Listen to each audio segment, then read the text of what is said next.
1947 में जब देश आज़ाद हुआ था, नई नवेली सरकार और उसके मंत्री देश की रियासतों को आज़ाद भारत का हिस्सा बनाने के लिए परेशान थे। तकरीबन 562 रियासतों को भारत में मिलाने के लिए साम, दाम, दंड भेद की नीति अपनाकर अपनी कोशिश जारी रखे हुए थे, क्योंकि देश की सारी संपत्ति इन्हीं रियासतों के पास थी। कुछ रियासतों ने नखरे भी दिखाए, मगर कूटनीति और चतुर्नीति से इन्हें आज़ाद भारत का हिस्सा बनाकर भारत के नाम से एक स्वतंत्र लोकतंत्र की स्थापना की और फिर देश की सारी संपत्ति सिमटकर गणतांत्रिक पद्धति वाले संप्रभुता प्राप्त भारत के पास आई। धीरे धीरे रेल, बैंक, कारखानों आदि का राष्ट्रीयकरण किया गया और एक शक्तिशाली भारत का निर्माण हुआ। मात्र 70 साल बाद समय और विचार ने करवट ली। फासीवादी ताकतें पूंजीवादी व्यवस्था के कंधे पर सवार हो राजनीतिक परिवर्तन पर उतारू। लाभ और मुनाफे की विशुद्ध वैचारिक सोच पर आधारित ये राजनीतिक देश को फिर से 1947 के पीछे ले जाना चाहते, यानी देश की संपत्ति पुनः रियासतों के पास।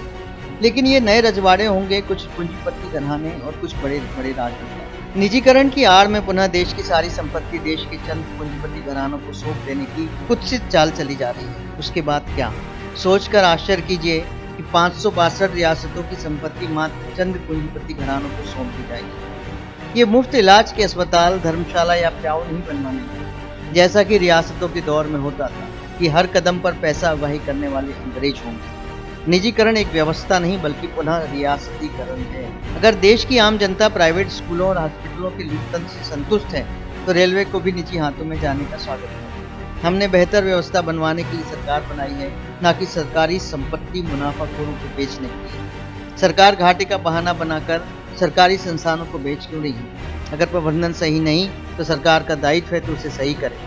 सही करने के बजाय अजनहितकारी फैसले लेकर सरकारें दायित्व निभाने से भाग रही हैं। भागने से तो काम नहीं चलेगा, इससे जनता का शोषण बंद नहीं होगा। यह एक साजिश के तहत सुनियोजित तरीके से किया जा रहा है। पहले सरकारी संस्थानों को ठीक से काम न करने दो, फिर बदनाम करो जिससे निजीकरण करने पर कोई बोले नहीं, फिर धीरे से अपने आकाओं को बेच दो जिन्होंने चुनाव के भारी भरकम खर्च की फंडिंग की। याद रखिए, पार्टी फंड में गरीब, मजदूर, किसान पैसा नहीं देता, पूंजीपति देता है, और पूंजीपति दान नहीं देता, निवेश करता है, चुनाव के बाद मुनाफे की फसल काटता है। आइए विरोध करें निजीकरण का। सरकार को एहसास कराएं कि वह अपनी जिम्मेदारियों से भागे नहीं, सरकारी संपत्तियों को बेचे नहीं। अगर कहीं घाटा है तो प्रबंधन ठीक से करें। वैसे भी सरकार का काम सामाजिक होता है, मुनाफाखोरी नहीं।